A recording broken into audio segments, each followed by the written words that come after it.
ನನಗೆ ಇದೊಂದು ಆಪ್ಷನ್, ಇದೊಂದು ಅವಸರವನ್ನು ಕೊಟ್ಟಿದ್ದಕ್ಕೆ ನನಗೆ ಎಲ್ಲರಿಗೂ ಥ್ಯಾಂಕ್ಸ್ ಅಂತ ಹೇಳಕ್ಕೆ ಧನ್ಯವಾದವನ್ನು ಹೇಳಕ್ಕೆ ಬಯಸ್ತೀನಿ. ಏನಾಗ್ತದೆ, ಅವಾಗಿಂದ ತುಂಬ ಎಲ್ಲರಿಗೂ ಹಸುವಾಗಿದೆ ಅಂತ ಗೊತ್ತು, ಟೈಮ್ ಆಗಿದೆ. ನಾನು ಆ್ಯಕ್ಚುಲಿ ಏನು ಮಾಡ್ತೀನಿ, ಇದು ಜಾಸ್ತಿ ಟೈಮ್ ತೊಗೊಳುತ್ತೆ, ಆದರೆ ನಾನು ಮ್ಯಾಕ್ಸಿಮಮ್ ಏನು ಮಾಡ್ತೀನಿ 2 ಮಿನಿಟ್ಸಲ್ಲಿ ಮುಗಿಸೋದು. ಮ್ಯಾಗಿ ಇರುತ್ತಲ್ಲ, ಎಲ್ಲರಿಗೂ ಮ್ಯಾಗಿ ಬೇಕಾಗಿದೆ, 2 ಮಿನಿಟ್ಸಲ್ಲಿ ಮುಗಿಸ್ಬೇಕಲ್ಲ, ಜಾಸ್ತಿ ಟೈಮ್ ತೊಗೊಳೋದು ಬೇಡ. ಆದಷ್ಟು ಬೇಗ ನಾನು ಸಂಕ್ಷಿಪ್ತದಲ್ಲಿ ಏನು ಮಾಡಬೇಕಂತೂ, ಎದಕ್ಕೆ ಯಾಕಂತ ಇದು ಏನು, ಯಾಕೆ, ಹೇಗೆ ಯೂಸ್ ಆಗುತ್ತೆ ಅಂತ ನಿಮ್ಗೆ ಹೇಳ್ಬಿಡ್ತೀನಿ. ನಿಮ್ಗೆ ಇದ್ರ ಬಗ್ಗೆ ನಿಮ್ಗೆ ಮುಂದೆ ಬೇಕಾದ್ರೆ ಟೈಮ್ ಸಿಕ್ಕರೆ ಮತ್ತೊಂದು ಸಾರಿ ಭೇಟಿಯಾಗೋಣ. ಇದನ್ನ ಬೇಸಿಕಲಿ ನಾವೇನು ಮಾಡ್ತಾ ಇದ್ದೀವಿ ನೋಡ್ರಿ, ಈಗ ಎಲ್ಲರೂ ಎಜುಕೇಷನ್ ಮಾಡಬೇಕು, ಸ್ಟಡೀಸ್ ಮಾಡಬೇಕು, ಇದೆಲ್ಲ ಎಲ್ಲರಿಗೂ ಗೊತ್ತು. ಮಗುಗೆ ಸ್ಟಡಿ ಮಾಡುತ್ತೆ ಎಲ್ಲ ಹೇಳ್ತೀರಿ, ಕರೆಕ್ಟ್ ಇದೆ. ಬಟ್ ಮಗು ಸ್ಟಡಿ ಮಾಡಬೇಕಾದ್ರೆ ಯಾಕೆ ಮಾಡ್ತಾ ಇಲ್ಲ ಅಂತ ಯಾರು ಅಬ್ಸರ್ವ್ ಮಾಡಿದ್ದೀರಿ? ಎಷ್ಟು ಜನ ಯಾಕೆ ಮಾಡ್ತಾ ಇಲ್ಲ, ಹೇಗೆ ಮಾಡಿದ್ರೆ ಸ್ಟಡಿ ಮಾಡ್ತಾರೆ ಅಂತ ಯಾರಾದರೂ ಅಬ್ಸರ್ವ್ ಮಾಡಿದ್ದೀರಿ? ಇವಾಗಲೇ ಒಂದು ಎಕ್ಸಾಂಪಲ್ ಸಿಂಪಲ್ ಕೊಡ್ತೀನಿ. ಈಗ ನೋಡ್ರಿ, ಪ್ರತಿಯೊಬ್ಬ ಮನುಷ್ಯನಿಗೆ 2 ಶಕ್ತಿ ಇದೆ, ಒಂದು ದೈಹಿಕ ಶಕ್ತಿ, ಇನ್ನೊಂದು ಮಾನಸಿಕ ಶಕ್ತಿ. ಕರೆಕ್ಟಾ? ಇದನ್ನ ಒಪ್ಕೋತೀರಿ ಎಲ್ಲರೂ? ದೈಹಿಕ ಶಕ್ತಿ, ಮಾನಸಿಕ ಶಕ್ತಿ ಇದೆ. ದೈಹಿಕ ಶಕ್ತಿ ನೀವು ಅಳಿಬಹುದಾ?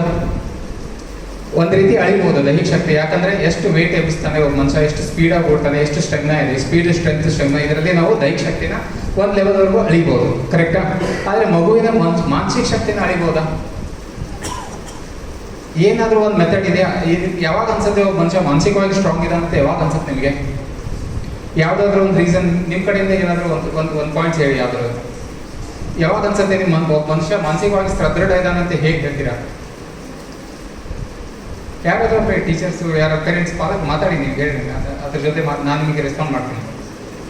ಯಾರಿಗಾದ್ರೂ ತನ್ನ ಬಗ್ಗೆ ಆಲೋಚನೆ ಮಾಡೋ ಶಕ್ತಿ ಜಾಸ್ತಿ ಇದ್ರೆ ಒಳ್ಳೇದ? ಅವ್ನು ಮಾನಸಿಕವಾಗಿ ಸ್ಟ್ರಾಂಗ್ ಇರ್ತಾನೆ. ಬೇರೆಯವ್ರನ್ನ ಅರ್ಥ ಮಾಡೋ ಶಕ್ತಿ ಇರಬೇಕು. ಲಾಜಿಕ್ ಅಂದರೆ ತರ್ಕಬದ್ಧವಾಗಿ ಆಲೋಚನೆ ಮಾಡೋ ಶಕ್ತಿ ಇರಬೇಕು ಅವನಲ್ಲಿ. ಕರೆಕ್ಟ್ ಟೈಮಿಗೆ ಕರೆಕ್ಟ್ ಆಲೋಚನೆ ಹೊಳಿತಿರ್ಬೇಕು. ಈ ಥರ ಏನಾಗುತ್ತೆ ಅಂದರೆ ಒಬ್ಬ ಮನುಷ್ಯನ ಮಾನಸಿಕವಾಗಿ ಎಷ್ಟು ಸ್ಟ್ರಾಂಗ್ ಇದ್ದಾನೆ ಅಂತ ಅಳೆಯೋಕ್ಕೋಸ್ಕರ ಟೋಟಲ್ ಒಂದು 10 ಇಂಟೆಲಿಜೆನ್ಸಸ್ ಇದೆ ಒಬ್ಬ ಮನುಷ್ಯನಿಗೆ. ಅದನ್ನೇ ಅಳೆಯೋಕ್ಕೋಸ್ಕರ ನಾವು ರಿಪೋರ್ಟ್ ಮಾಡ್ತಾ ಇದ್ದೀವಿ. ಇದರಲ್ಲಿ ಏನು ಮಾಡ್ತಾ ಇದ್ದೀವಿ ಅಂದರೆ ಒಬ್ಬ ಮನುಷ್ಯನಿಗೆ 10 ಇಂಟೆಲಿಜೆನ್ಸಸ್ ಇರುತ್ತೆ. 10 ಇಂಟೆಲಿಜೆನ್ಸ್ ಅಂದರೆ 10 ರೀತಿಯ ಶಕ್ತಿಗಳು, ಮಾನಸಿಕ ಶಕ್ತಿಗಳು ಇರ್ತವೆ. ಅದರಲ್ಲಿ ನಿಮ್ಮ ಮಗು ಯಾವುದ್ರಲ್ಲಿ ಸ್ಟ್ರಾಂಗ್ ಇದೆ, ಯಾವ್ದು ವೀಕ್ ಇದೆ, ಇದೆಲ್ಲ ನಮ್ಗೆ ಗೊತ್ತಾಗುತ್ತೆ. ಡಿಟೇಲ್ ಆಗಿ ಇದು ರಿಪೋರ್ಟಲ್ಲಿ ಗೊತ್ತಾಗುತ್ತೆ. ಅಂದರೆ ಈ ಒಂದು ಎಕ್ಸಾಂಪಲ್ ನೋಡಿ, ಎಲ್ಲರೂ ಎಷ್ಟು ಜನ ಇಲ್ಲಿ 10th ಸ್ಟ್ಯಾಂಡರ್ಡ್ ಇದ್ದೀರಿ? 10th ಸ್ಟ್ಯಾಂಡರ್ಡ್ ಮಕ್ಕಳು ಇದ್ದಾರೆ ನಿಮ್ಮದು? ಓಕೆ, ಅಂದರೆ ಮ್ಯಾಕ್ಸಿಮಮ್ 10th ಸ್ಟ್ಯಾಂಡರ್ಡ್ ಜನನೇ ಇದೆ. ಈಗ ಒಂದೊಂದು ಮಾತು ಹೇಳಿ, ಎಲ್ಲ 10th ಸ್ಟ್ಯಾಂಡರ್ಡ್ ಸ್ಟೂಡೆಂಟ್ಸ್ಗೆ ಸೇಮ್ ಸಿಲೆಬಸ್ ಇದೆ, ಸೇಮ್ ಟೀಚರ್ ಕಲಿಸ್ತಾ ಇದ್ದಾರೆ, same exam, same question paper ಇದೆ, ಸೇಮ್ ಪರ್ಸೆಂಟ್ ಟೆಸ್ಟ್ ಚೆಕ್ ಮಾಡ್ತಾ ಇದ್ದಾರೆ. ಕರೆಕ್ಟಾ? ಆದರೆ ಎಲ್ಲರಿಗೂ ಮಾರ್ಕ್ಸ್ಗಳು ಡಿಫ್ರೆಂಟ್ ಬರ್ತಾ ಇದ್ದಾವೆ. ಯಾಕೆ? ಎಲ್ಲರಿಗೂ ಮಾರ್ಕ್ಸ್ ಡಿಫ್ರೆಂಟ್ ಬರ್ತಾ ಇದ್ದಾವೆ. ಕರೆಕ್ಟ್? ಯಾಕೆ ಎಲ್ಲರಿಗೂ ಡಿಫ್ರೆಂಟ್ ಬರ್ತಾ ಇದೆ? ಎಲ್ಲರಿಗೂ ಸೇಮ್ ಆಗಿ ಬರ್ತಾ ಇದೆ. ಎಲ್ಲರಿಗೂ ಮೆದುಳು ಕೊಟ್ಟಿದ್ದಾನಲ್ಲ ದೇವರು, ಎಲ್ಲರಿಗೂ ಮೆದುಳು ಕೊಟ್ಟಿದ್ದಾನೆ, ಆದರೂ ಯಾಕೆ ಬರ್ತಾ ಇದೆ ಡಿಫ್ರೆಂಟ್ ಆಗಿ? ಕಾರಣ ಏನು? IQ very nice. ಮೇಡಮ್ ಅವ್ರು ಹೇಳಿದ್ರು IQ ಡಿಫ್ರೆಂಟ್. ಎಲ್ಲರದು ಮಕ್ಕಳು, ಎಲ್ಲ ಮಕ್ಕಳದು IQ ಡಿಫ್ರೆಂಟ್ ಇರುತ್ತೆ ಅಂತ ಹೇಳಿ. ಏನಿದೆ IQ? ನಿಮ್ಮ ಮಗುವಿನ IQ ಎಷ್ಟಿದೆ? IQ ಯಾವಾಗ ಹೆಚ್ಚಾಗುತ್ತೆ, ಯಾವಾಗ ಕಡಿಮೆ ಆಗುತ್ತೆ, ಅಥವಾ ಕಾನ್ಸ್ಟೆಂಟ್ ಯಾವಾಗ ಅಷ್ಟೇ ಇರುತ್ತಾ?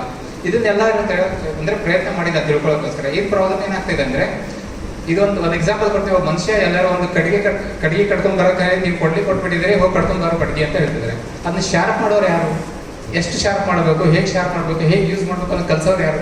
ನೀವೇನು ಮಾಡ್ತಿದ್ದೀರಿ? ಸ್ಕೂಲ್ ಹಾಕಿದೆನಪ್ಪ, ಟೆಕ್ಸ್ಟ್ ಬುಕ್ ಕೊಟ್ಟಿದ್ದೀನಿ, ಫೀಸ್ ತುಂಬಿದ್ದೀನಿ, 90% ಮಾಡ್ಕೊಂಬ ಅಂತ ಹೇಳ್ತಾ ಇದ್ದೀರಿ ಮಕ್ಕಳಿಗೆ. ಏನು ಹೇಳ್ತಾ ಇದ್ದಾರೆ? ಕೊಟ್ಟಿದ್ದೀನಿ, ಹೋಗಿ ಗಿಡ ಕಟ್ಕೊಂಡು ಬಂದ್ಬಿಟ್ರಿ.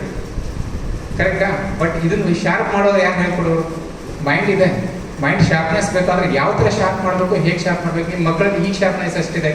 ಒಂದು ಎಕ್ಸಾಂಪಲ್ ಕೊಡೋಣ. ಯಾವಾಗಲೇ ಸರ್ ಹೇಳಿದ್ರು ನಮ್ಮ ಮಗು ಮ್ಯಾಥ್ಸಲ್ಲಿ ಸ್ವಲ್ಪ ಇದಿದೆ ಅಂತ ಹೇಳ್ತಾ ಇದ್ರು. ಆದರೆ ಆ ವೀಕ್ ಇದಾನ ಅಂತ ಕೆಲವೊಬ್ರು ಇರ್ತಾರೆ. ಆದರೆ ಅವ್ರನ್ನ ಹೆಂಗೆ ಇಂಪ್ರೂವ್ ಮಾಡಬೇಕು ಅನ್ನೋದು ಯಾರು ಹೇಳ್ಕೊಡೋರು? ಎಲ್ಲಿ ಎಕ್ಸಾಕ್ಟ್ಲಿ ಫೇಲ್ ಆಗ್ತಾ ಇದೆ, ಏನು ಮಾಡಿದ್ರೆ ಇಂಪ್ರೂವ್ ಆಗ್ತಾನೆ? ಒಂದು ಎಕ್ಸಾಂಪಲ್ ಕೊಡೋಣ.